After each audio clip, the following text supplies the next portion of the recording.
यह ईशावास्य उपनिषद शुक्ल यजुर्वेद काण्व शाकीय संहिता का 40वां अध्याय है। मंत्र भाग का अंश होने से इसका विशेष महत्व है।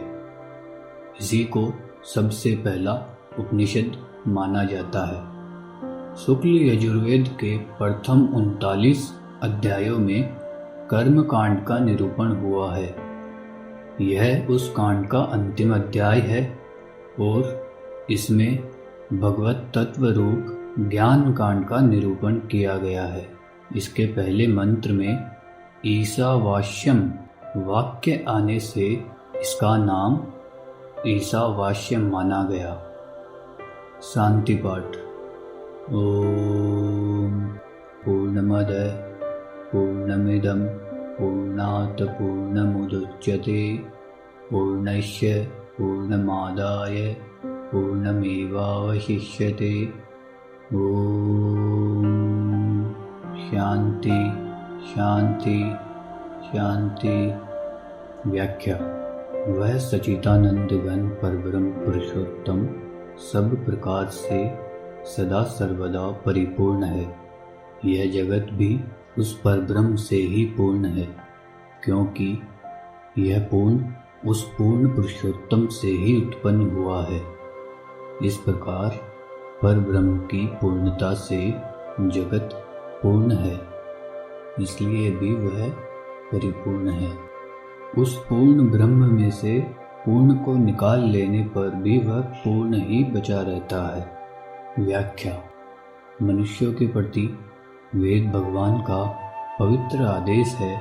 अखिल विश्व ब्रह्मांड में जो कुछ भी यह चरात्मक जगत तुम्हारे देखने सुनने में आ रहा है, सब का सब सर्वाधार, सर्वनियंता, सर्वाधिपति, सर्वशक्तिमान, सर्वज्ञ, सर्व कल्याण गुण स्वरूप परमेश्वर से व्याप्त है।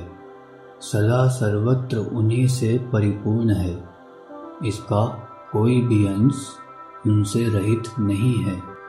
यो समझकर उन ईश्वर को निरंतर अपने साथ रखते हुए सदा सर्वदा उनका स्मरण करते हुए इस जगत में ममता और आसक्ति का त्याग करके केवल कर्तव्य पालन के लिए ही विषयों का यथाविधि उपभोग करो, अर्थात विश्व रूप ईश्वर की पूजा के लिए ही कर्मों का आचरण करो। विषयों में मन को मत फंसने दो, इसी में तुम्हारा निश्चित कल्याण है। वस्तुतः ये भोग्य पदार्थ किसी के भी नहीं है। मनुष्य भूल से ही इनमें ममता और आसक्ति कर बैठता है। ये सब परमेश्वर के हैं और उन्हीं की प्रसन्नता के लिए इनका उपयोग होना चाहिए। पूर्व मंत्र के कथन अनुसार जगत के एकमात्र कर्ता धर्ता हर्ता सर्वशक्तिमान सर्व में परमेश्वर का सतत स्मरण करते हुए सब कुछ उन्हीं का समझकर उन्हीं की पूजा के लिए शास्त्र नियत कर्तव्य कर्मों का आचरण करते हुए 100 वर्ष तक जीने की इच्छा करो। इस प्रकार अपने पूरे जीवन को परमेश्वर के प्रति समर्पण कर दो। ऐसा समझो कि शास्त्रोक्त सर्व कर्म का आचरण करते हुए जीवन निर्वाह करना केवल परमेश्वर की पूजा के लिए ही है, अपने लिए नहीं, भोग भोगने के लिए नहीं। यूं करने से वे कर्म तुझे बंधन में नहीं डाल सकेंगे। कर्म करते हुए कर्मों से लिप्त न होने का यही एकमात्र मार्ग है। इसके अतिरिक्त अन्य कोई भी मार्ग कर्म बंधन से मुक्त होने का नहीं है। संबंध। इस प्रकार कर्म फल रूप जन्म बंधन से मुक्त होने के निश्चित मार्ग का निर्देश करके अब इसके विपरीत मार्ग पर चलने वाले मनुष्यों की गति का वर्णन करते हैं। व्याख्या। मानव शरीर अन्य सभी शरीरों से श्रेष्ठ और परम दुर्लभ है। यह जीव को भगवान की विशेष कृपा से जन्म मृत्यु रूप संसार समुद्र से तरने के लिए ही मिलता है।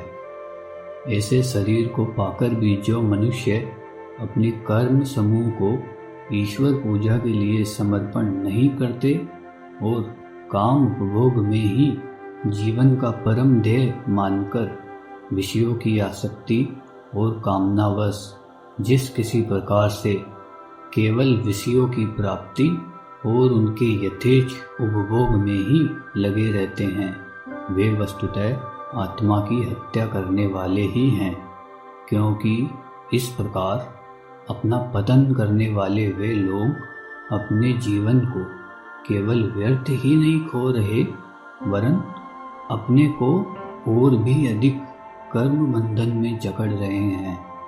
इन काम भोग परायण लोगों को चाहे वे कोई भी क्यों न हो, उन्हें चाहे संसार में कितने ही विशाल नाम, यश, वैभव या अधिकार प्राप्त हो, मरने के बाद कर्मों के फल स्वरूप बार बार उन कोकर सूकर कीट पतंग आदि विभिन्न शोक संतापपूर्ण आसुरी योनियों में और भयानक नरकों में भटकना पड़ता है, जो कि ऐसे आसुरी स्वभाव वाले दुष्टों के लिए निश्चित किए हुए हैं, महान अज्ञान रूप अंधकार से आच्छादित हैं। इसलिए श्री भगवान ने गीता में कहा है, मनुष्य को अपने द्वारा अपना उद्धार करना चाहिए, अपना पतन नहीं करना चाहिए। संबंध। जो परमेश्वर संपूर्ण जगत में व्याप्त हैं, जिनका सतत स्मरण करते हुए तथा जिनकी पूजा के लिए ही समस्त कर्म करने चाहिए, वे कैसे हैं, इस जिज्ञासा पर कहते हैं। व्याख्या। वे सर्व अंतर्यामी सर्वशक्तिमान परमेश्वर अचल और एक हैं, तथापि मन से भी अधिक तीव्र वेग युक्त हैं। जहाँ तक मन की गति है, वे उससे भी कहीं आगे पहले से ही विद्यमान है। मन तो वहाँ तक पहुँच ही नहीं पाता। वे सबके आदि और ज्ञान स्वरूप हैं तथा सबके आदि होने के कारण सबको पहले से ही जानते हैं, पर उनको देवता तथा महर्षि गण भी पूर्ण रूप से नहीं जान सकते। जितने भी तीव्र वेग युक्त बुद्धि, मन और इंद्रियां अथवा वायु आदि देवता हैं, अपनी शक्ति भर परमेश्वर के अनुसंधान में सदा दौड़ लगाते रहते हैं, परंतु परमेश्वर नित्य अचल रहते हुए ही उन सबको पार करके आगे निकल जाते हैं। वे सब वहां तक पहुंच ही नहीं पाते। असीम की सीमा का पता ससीम को कैसे लग सकता है। वायु आदि देवताओं में जो शक्ति है, जिसके द्वारा वे जलवर्षण, प्रकाशन, प्राणी प्राण धारण आदि कर्म करने में समर्थ होते हैं, वह इन अचिंत्य शक्ति परमेश्वर की शक्ति का एक अंश मात्र ही है। उनका सहयोग मिले बिना ये सब कुछ भी नहीं कर सकते। संबंध। अब परमेश्वर की अचिंत्य शक्तिमत्ता तथा व्यापकता प्रकारांतर से पुनः वर्णन करते हैं। व्याख्या। वे परमेश्वर चलते भी हैं और नहीं भी चलते। एक ही काल में परस्पर विरोधी भाव, गुण तथा क्रिया जिनमें रह सकती है, वे ही तो परमेश्वर हैं। यह उनकी अचिंत्य शक्ति की महिमा है। दूसरे प्रकार से यह भी कहा जा सकता है कि भगवान जो अपने दिव्य परम धाम में और लीला धाम में अपने प्रिय भक्तों को सुख पहुंचाने के लिए अप्राकृत सगुण साकार रूप में प्रकट रहकर लीला किया करते हैं, यह उनका चलना है। और निर्गुण रूप से जो सदा सर्वदा अचल स्थित हैं, यह उनका न चलना है। इसी प्रकार वे श्रद्धा प्रेम से रहित मनुष्य को कभी दर्शन नहीं देते, अतः उनके लिए दूर से दूर है। और प्रेम की पुकार सुनते ही जिन प्रेमी जनों के सामने चाहे जहाँ उसी क्षण प्रकट हो जाते हैं, उनके लिए वे समीप से समीप हैं। इसके अतिरिक्त वे सदा सर्वत्र परिपूर्ण हैं। इसलिए दूर से भी दूर वे ही हैं और समीप से समीप वे ही हैं, क्योंकि ऐसा कोई स्थान ही नहीं है जहाँ वे न हो। सबके अंतर्यामी होने के कारण वे अत्यंत समीप हैं, पर जो अज्ञानी उन्हें इस रूप में नहीं पहचानते, उनके लिए वे बहुत दूर हैं। वस्तुतः वे इस समस्त जगत के परम आधार और परम कारण वे ही हैं। इसलिए बाहर भीतर सभी जगह वे ही परिपूर्ण हैं। संबंध। अब अगले 2 मंत्रों में इन परब्रह्म परमेश्वर को जानने वाले महापुरुष की स्थिति का वर्णन किया जाता है। जो मनुष्य प्राणी मात्र को सर्वाधार परब्रह्म पुरुषोत्तम परमात्मा में देखता है और सर्वांतर्यामी परम प्रभु परमात्मा को प्राणी मात्र में देखता है, वह कैसे किसी से घृणा या द्वेष कर सकता है। वह तो सदा सर्वत्र अपने परम प्रभु के ही दर्शन करता हुआ मन ही मन सबको प्रणाम करता रहता है तथा सबकी सब प्रकार से सेवा करना और उन्हें सुख पहुंचाना चाहता है। जब मनुष्य परमात्मा को भली भांति पहचान लेता है, जब उसकी सर्वत्र भगवद दृष्टि हो जाती है, जब वह प्राणी मात्र में एकमात्र तत्व श्री परमात्मा को देखता है, तब उसे सदा सर्वत्र परमात्मा के दर्शन होते रहते हैं। उस समय उसके अंतःकरण में शोक मोह आदि विकार कैसे रह सकते हैं। वह तो इतना आनंद मग्न हो जाता है कि शोक मोह आदि विकारों की छाया भी कहीं उसके चित्त प्रदेश में नहीं रह जाती। लोगों के देखने में वह सब कुछ करता हुआ भी वस्तुतः अपने प्रभु में ही क्रीड़ा करता है। उसके लिए प्रभु और प्रभु की लीला के अतिरिक्त अन्य कुछ रह ही नहीं जाता। संबंध। अब इस प्रकार परम प्रभु परमेश्वर को तत्व से जानने का तथा सर्वत्र देखने का फल बतलाते हैं। व्याख्या। उपयुक्त वर्णन के अनुसार परमेश्वर को सर्वत्र जानने वाला महापुरुष उन परब्रह्म पुरुषोत्तम को प्राप्त होता है, जो शुभाशुभ कर्म जनित प्राकृत सूक्ष्म देह तथा 5 भौतिक अस्थि शिरा मांस आदि में षड विकार युक्त स्थूल देह से रहित छिद्र रहित दिव्य शुद्ध सचितानंद घन हैं, एवं जो क्रांतदर्शी सर्वदृष्टा हैं तथा सबके ज्ञाता, सबको अपने नियंत्रण में रखने वाले सर्वाधिपति हैं और कर्म परवश नहीं वरन स्वेच्छा से प्रकट होने वाले हैं, तथा जो सनातन काल से सब प्राणियों के लिए उनके कर्म अनुसार समस्त पदार्थों की यथा योग्य रचना और विभाग व्यवस्था करते आए हैं। संबंध। अब अगले 3 मंत्रों में विद्या और अविद्या का तत्व समझाया जाएगा। इस प्रकरण में परब्रह्म परमेश्वर की प्राप्ति के साधन ज्ञान को विद्या के नाम से जाना गया है और स्वर्ग आदि लोकों की प्राप्ति अथवा इस लोक के विविध भोग ऐश्वर्य की प्राप्ति के साधन कर्म को अविद्या के नाम से जाना गया है। इन ज्ञान और कर्म दोनों तत्वों को भली भांति समझकर उनका अनुष्ठान करने वाला मनुष्य ही इन दोनों साधनों के द्वारा सर्वोत्तम तथा वास्तविक फल प्राप्त कर सकता है। अन्यथा नहीं। इस रहस्य को समझाने के लिए पहले उन दोनों के यथार्थ स्वरूप को न समझकर अनुष्ठान करने वाले की दुर्गति का वर्णन करते हैं। व्याख्या।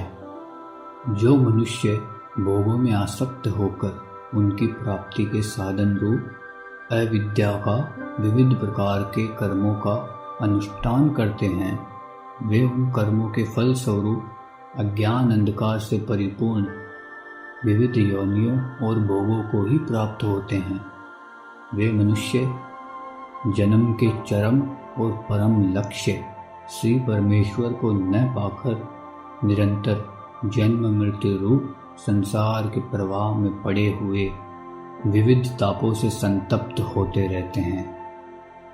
दूसरे, जो मनुष्य न तो अंतःकरण की शुद्धि के लिए कर्तापन के अभिमान से रहित कर्मों का अनुष्ठान करते हैं और न विवेक वैराग्य आदि ज्ञान के प्राथमिक साधनों का ही सेवन करते हैं, परंतु केवल शास्त्रों को पढ़ सुनकर अपने में विद्या तथा ज्ञान का मिथ्या आरोप करके ज्ञान अभिमानी बन बैठते हैं। ऐसे मिथ्या ज्ञानी मनुष्य अपने को ज्ञानी मानकर हमारे लिए कोई भी कर्तव्य नहीं है इस प्रकार कहते हुए कर्तव्य कर्मों का आचरण तथा त्याग कर देते हैं और इंद्रियों के वश में होकर शास्त्र विधि से विपरीत मनमाना आचरण करने लगते हैं।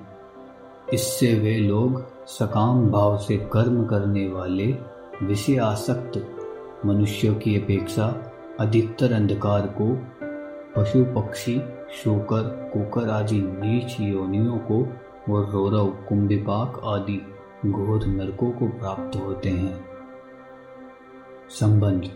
शास्त्र के यथार्थ तात्पर्य को समझकर ज्ञान तथा कर्म का अनुष्ठान करने से जो सर्वोत्तम परिणाम होता है उसका संकेत से वर्णन करते हैं। व्याख्या। सर्वोत्तम फल प्राप्त कराने वाले ज्ञान का यथार्थ स्वरूप है नित्य अनित्य वस्तु का विवेक, क्षणभंगुर विनाशशील अनित्य अलौकिक और पारलौकिक भोग सामग्रियों और उनके साधनों से पूर्ण विरक्ति, संयमपूर्ण पवित्र जीवन और एकमात्र सचितानंद घन पूर्ण ब्रह्म के चिंतन में अखंड संलग्नता इस यथार्थ ज्ञान के अनुष्ठान से प्राप्त होता है। पर ब्रह्म पुरुषोत्तम यथार्थ ज्ञान का यही सर्वोत्तम फल है। ज्ञान अभिमान में रत स्वेच्छाचारी मनुष्य को जो दुर्गति रूप फल मिलता है उससे सर्वथा भिन्न और विलक्षण है। इसी प्रकार सर्वोत्तम फल प्राप्त कराने वाले कर्म का स्वरूप है कर्म में कर्तापन के अभिमान का अभाव, राग द्वेष और फल कामना का अभाव एवं अपने वर्ण आश्रम तथा परिस्थिति के अनुरूप केवल भगवत सेवा के भाव से श्रद्धापूर्वक शास्त्र विहित कर्मों का यथा योग्य सेवन। इसके अनुष्ठान से समस्त दुर्गुण और दुराचारों का अशेष रूप से नाश हो जाता है और हर्ष शोक आदि समस्त विकारों से रहित होकर साधक मृत्यु में संसार सागर से तर जाता है। सकाम भाव से किए जाने वाले कर्मों का जो पुनर्जन्म रूप फल उन कर्ताओं को मिलता है उससे इस यथार्थ कर्म सेवन का यह फल सर्वथा भिन्न और विलक्षण है। इस प्रकार हमने उन परम ज्ञानी महापुरुषों से सुना है जिन्होंने हमें यह विषय पृथक पृथक रूप से व्याख्या करके भली भांति समझाया था। अब उपयुक्त प्रकार से ज्ञान और कर्म दोनों के तत्वों को एक साथ भली भांति समझने का फल स्पष्ट शब्दों में बतलाते हैं। व्याख्या। कर्म और अकर्म का वास्तविक रहस्य समझने में बड़े बड़े बुद्धिमान पुरुष भी भूल कर बैठते हैं। इसी कारण कर्म रहस्य से अनभिज्ञ ज्ञान अभिमानी मनुष्य कर्म को ब्रह्म ज्ञान में बाधक समझ लेते हैं और अपने वर्ण आश्रमोचित अवश्य कर्तव्य कर्मों का त्याग कर देते हैं, परंतु इस प्रकार के त्याग से उन्हें त्याग का यथार्थ फल कर्म बंधन से छुटकारा नहीं मिलता। इसी प्रकार ज्ञान का तत्व न समझने के कारण मनुष्य अपने को ज्ञानी तथा संसार से ऊपर उठे हुए मान लेते हैं।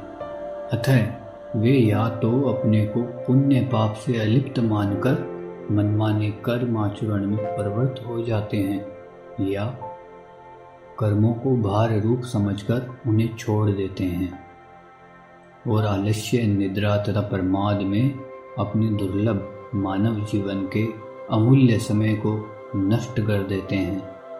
इन दोनों प्रकार के अनर्थों से बचने का एकमात्र उपाय कर्म और ज्ञान के रहस्य को समझकर उनका यथा योग्य अनुष्ठान करना ही है। इसलिए इस मंत्र में यह कहा गया है कि जो मनुष्य इन दोनों के तत्वों को एक ही साथ भली भांति समझ लेता है, वह अपने वर्ण, आश्रम और परिस्थिति के अनुरूप शास्त्र विहित कर्मों का स्वरूपतः त्याग नहीं करता, बल्कि उनमें कर्तापन के अभिमान से तथा राग, द्वेष और फल कामना से रहित होकर उनका यथा योग्य आचरण करता है। इससे उसकी जीवन यात्रा भी सुखपूर्वक चलती है और इस भाव से कर्म अनुष्ठान करने के फल स्वरूप उसका अंतःकरण समस्त दुर्गुणों एवं विकारों से रहित होकर अत्यंत निर्मल हो जाता है और भगवत कृपा से वह मृत्युमय संसार से सहज ही तर जाता है। इस कर्म साधन के साथ ही साथ विवेक वैराग्य संपन्न होकर निरंतर ब्रह्म विचार रूप ज्ञान अभ्यास करते रहने से श्री परमेश्वर के यथार्थ ज्ञान का उदय होने पर वह शीघ्र ही पर ब्रह्म परमेश्वर को साक्षात प्राप्त कर लेता है। अब अगले 3 मंत्रों में असंभूति और संभूति तत्व बतलाया जाएगा। इस प्रकरण में असंभूति शब्द का अर्थ है जिनकी पूर्ण रूप से सत्ता न हो, ऐसी विनाशशील देव, पितर और मनुष्य आदि योनियां एवं उनकी भोग आदि सामग्रियां। इसलिए 14वें मंत्र में असंभूति के स्थान पर स्पष्टतया विनाश शब्द का प्रयोग किया गया है। इसी प्रकार संभूति शब्द का अर्थ है जिसकी सत्ता पूर्ण रूप से हो, वह संपूर्ण जगत की उत्पत्ति, स्थिति और संहार करने वाला अविनाशी परब्रह्म पुरुषोत्तम। देव, पितर और मनुष्य आदि की उपासना किस प्रकार करनी चाहिए और अविनाशी परब्रह्म की किस प्रकार, इस तत्व को समझकर उनका अनुष्ठान करने वाले मनुष्य ही उनके सर्वोत्तम फलों को प्राप्त हो सकते हैं, अन्यथा नहीं।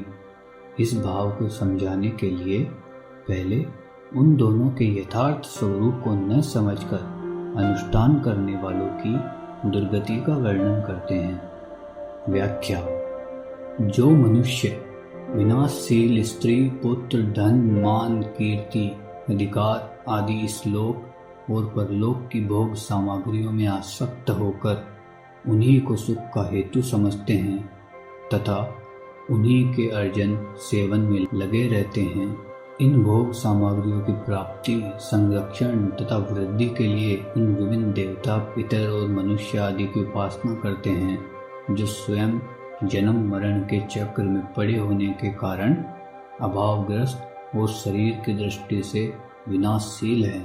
उनके उपासक वे भोगासक्त मनुष्य अपनी उपासना के फल स्वरूप विभिन्न देवताओं के लोकों को और विभिन्न भोग योनियों को प्राप्त होते हैं। यही उनका ज्ञान रूप घोर अंधकार में प्रवेश करना है।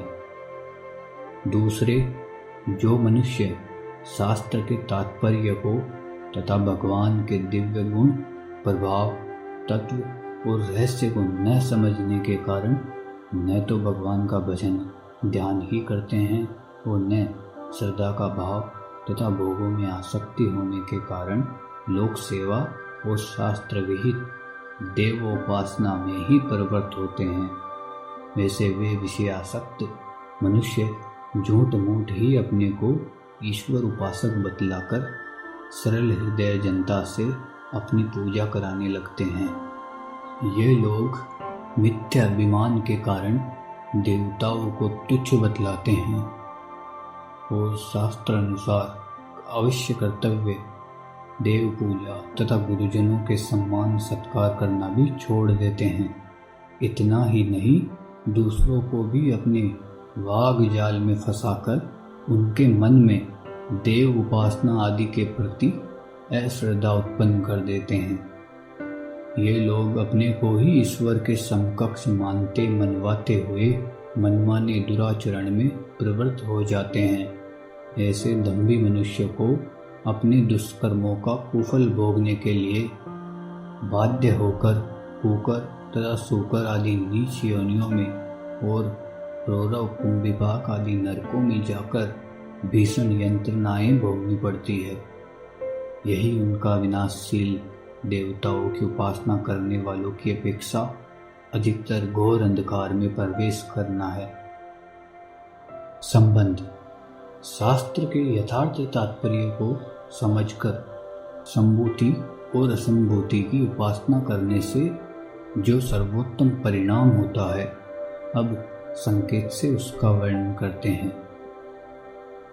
व्याख्या अविनाशी ब्रह्म की उपासना का यथार्थ स्वरूप है पर ब्रह्म पुरुषोत्तम भगवान को सर्वशक्तिमान, सर्वज्ञ, सर्वाधार, सर्वमय, संपूर्ण संसार के कर्ता धर्ता हर्ता नित्य विनाशी समझना। भक्ति श्रद्धा तथा प्रेम पूरित हृदय से नित्य निरंतर उनके दिव्य परम मधुर धाम रूप लीला तथा प्राकृत गुण रहित एवं दिव्य गुण में सचितानंद घन स्वरूप का श्रवण कीर्तन स्मरण आदि करते रहना। इस प्रकार की सच्ची उपासना से उपासक को शीघ्र ही अविनाशी परब्रह्म पुरुषोत्तम की प्राप्ति हो जाती है। ईश्वर उपासना का मिथ्या स्वांग भरने वाले दंभियों को जो फल मिलता है, उससे इन सच्चे उपासकों को मिलने वाला यह फल सर्वथा भिन्न और विलक्षण है। इसी प्रकार विनाशशील देवता पितर मनुष्य आदि की उपासना का यथार्थ स्वरूप है शास्त्रों एवं श्री भगवान की आज्ञा के अनुसार देवता पितर ब्राह्मण माता पिता आचार्य और ज्ञानी महापुरुषों की सेवा पूजा आदि अवश्य कर्तव्य समझकर करना और उसको भगवान की आज्ञा का पालन एवं उनकी परम सेवा समझना। इस प्रकार निष्काम भाव से देव पितर मनुष्य आदि की सेवा पूजा करने वालों के अंतःकरण की शुद्धि होती है तथा उनको श्री भगवान की कृपा एवं प्रसन्नता प्राप्त होती है, जिससे वे मृत्यु में संसार सागर से तर जाते हैं। विनाशशील देवता आदि की सकाम उपासना से जो फल मिलता है, उससे यह फल सर्वथा भिन्न और विलक्षण है। इस प्रकार हमने उन धीर तत्वज्ञानी महापुरुषों से सुना है जिन्होंने हमें यह विषय पृथक पृथक रूप से व्याख्या करके भली भांति समझाया था। संबंध अब उपयुक्त प्रकार से संभूति और असंभूति दोनों के तत्वों को एक साथ भली भांति समझने का फल स्पष्ट बतलाते हैं। व्याख्या जो मनुष्य यह समझ लेता है कि पर ब्रह्म पुरुषोत्तम नित्य अविनाशी सर्वव्यापी सर्वशक्तिमान सर्वाधार सर्वाधिपति सर्वात्मा और सर्वश्रेष्ठ हैं, वे परमेश्वर नित्य निर्गुण और नित्य सगुण। इसी के साथ जो यह भी समझ लेता है कि देवता पितर मनुष्य आदि जितनी भी योनियां तथा भोग सामग्रियां हैं, सभी विनाशशील क्षणभंगुर और जन्म मृत्युशील होने के कारण महान दुख के कारण है, तथापि इनमें जो सत्ता स्फूर्ति तथा शक्ति है वह सभी भगवान की है और भगवान के जगत चक्र के सुचारू रूप से चलते रहने के लिए भगवत प्रत्यर्थ ही इनका यथा योग्य सेवा पूजा आदि करने की शास्त्रों ने आज्ञा दी है। शास्त्र भगवान की ही वाणी है। वह मनुष्य अलौकिक तथा पारलौकिक देव पितर आदि लोकों के भोगों में आसक्त न होकर कामना ममता आदि हृदय से निकालकर इन सब की यथा योग्य शास्त्र विहित सेवा पूजा आदि करता है। इससे उसकी जीवन यात्रा सुखपूर्वक चलती है और उसके आभ्यंतरिक विकारों का नाश होकर अंतःकरण शुद्ध हो जाता है एवं भगवत कृपा से वह सहज ही मृत्यु में संसार सागर से तर जाता है। विनाशशील देवता आदि की निष्काम उपासना के साथ अविनाशी परातत्पर प्रभु की उपासना से वह शीघ्र ही अमृत रूप परमेश्वर को प्राप्त कर लेता है। संबंध श्री परमेश्वर की उपासना करने वाले को परमेश्वर की प्राप्ति होती है। यह कहा गया, अतः भगवान के भक्तों को अंतकाल में परमेश्वर से उनकी प्राप्ति के लिए किस प्रकार प्रार्थना करनी चाहिए, इस जिज्ञासा पर कहते हैं। व्याख्या। भक्त इस प्रकार प्रार्थना करे, हे भगवान, आप अखिल ब्रह्मांड के पोषक हैं। आपसे ही सबको पुष्टि प्राप्त होती है। आपकी भक्ति सत्य धर्म है और मैं उसमें लगा हुआ हूँ। अतएव मेरी पुष्टि, मेरे मनोरथों की पूर्ति तो आप अवश्य ही करेंगे। आपका दिव्य श्रीमुख सच्चिदानंद स्वरूप प्रकाश में सूर्यमंडल की चमचमाती हुई ज्योतिर्मय यवनिका से आवृत है। मैं आपका निरावरण प्रत्यक्ष दर्शन करना चाहता हूँ। अतएव आपके पास पहुंचकर आपका निरावरण दर्शन करने में बाधा देने वाले जितने भी जो भी आवरण प्रतिबंधक हो, उन सब को मेरे लिए आप कृपा करके हटा लीजिए। अपने सच्चिदानंद स्वरूप को प्रत्यक्ष प्रकट कीजिए। व्याख्या। भगवान, आप अपनी सहज कृपा से भक्तों के भक्ति साधन में दृष्टि प्रदान करके उनका पोषण करने वाले हैं। आप समस्त ज्ञानियों में अग्रगण्य परम ज्ञान स्वरूप तथा अपने भक्तों को अपने स्वरूप का यथार्थ ज्ञान प्रदान करने वाले हैं। आप सभी का यथा योग्य नियमन, नियंत्रण और शासन करने वाले हैं। आप ही भक्तों या ज्ञानी महापुरुषों के लक्ष्य हैं और अविज्ञ होने पर भी अपने भक्त वत्सल स्वभाव के कारण भक्ति के द्वारा उनके जानने में आ जाते हैं। आप प्रजापति के भी प्रिय हैं। हे प्रभु, इस सूर्यमंडल की तप्त रश्मियों को एकत्र करके अपने में लुप्त कर लीजिए। इसके उग्र तेज को समेटकर अपने में मिला लीजिए और मुझे अपने दिव्य स्वरूप के प्रत्यक्ष दर्शन कराइए। अभी तो मैं आपकी कृपा से आपके सौंदर्य, माधुर्य, निधि, दिव्य परम कल्याण में सच्चिदानंद स्वरूप का ध्यान दृष्टि से दर्शन कर रहा हूँ। साथ ही बुद्धि के द्वारा समझ भी रहा हूँ जो आप परम पुरुष इस सूर्य के और समस्त विश्व के आत्मा है, वही मेरे भी आत्मा है। अतः मैं भी वही हूँ। संबंध। ध्यान के द्वारा भगवान के दिव्य मंगल में स्वरूप के दर्शन करता हुआ साधक अब भगवान की साक्षात सेवा में पहुंचने के लिए व्यग्र हो रहा है और शरीर का त्याग करते समय सूक्ष्म तथा स्थूल शरीर के सर्वथा विघटन की भावना करता हुआ श्री भगवान से प्रार्थना करता है। व्याख्या। परम धाम का यात्री वह साधक अपने प्राण, इंद्रिय और शरीर को अपने से सर्वथा भिन्न समझकर उन सब को उनके अपने अपने उपादान तत्व में सदा के लिए विलीन करना एवं सूक्ष्म और स्थूल शरीर का सर्वथा विघटन करना चाहता है।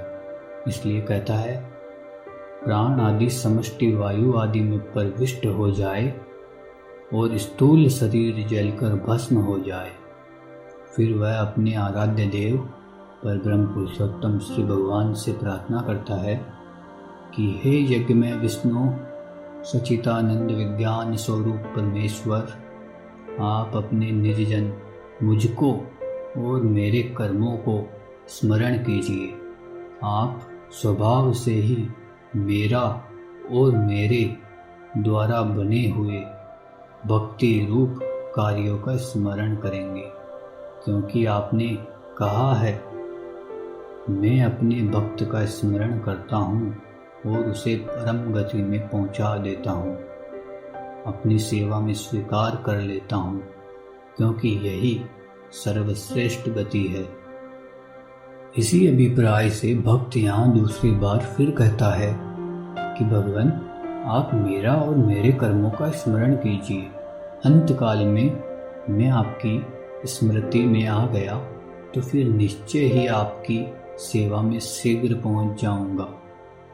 इस प्रकार अपने आराध्य देव पर ब्रह्म पुरुषोत्तम भगवान से प्रार्थना करके अब साधक अपुनरावर्ती अर्ची आदि मार्ग के द्वारा परम धाम में जाते समय उस मार्ग के अभिमानी देवताओं से प्रार्थना करता है। साधक कहता है, हे अग्नि देवता, मैं अब अपने परम प्रभु भगवान की सेवा में पहुंचना और सदा के लिए उनकी सेवा में रहना चाहता हूँ। आप शीघ्र ही मुझे परम सुंदर मंगलमय उत्तरायण मार्ग से भगवान के परम धाम में पहुंचा दीजिए। आप मेरे कर्मों को जानते हैं। मैंने जीवन में भगवान की भक्ति की है और उनकी कृपा से इस समय मैं ध्यान नेत्रों से उनके दिव्य स्वरूप के दर्शन और उनके नामों का उच्चारण कर रहा हूँ। तथापि आपके ध्यान में मेरा कोई ऐसा कर्म शेष हो जो इस मार्ग में प्रतिबंधक रूप हो, तो आप कृपा करके उसे नष्ट कर दीजिए। मैं आपको बार बार विनयपूर्वक नमस्कार करता हूँ।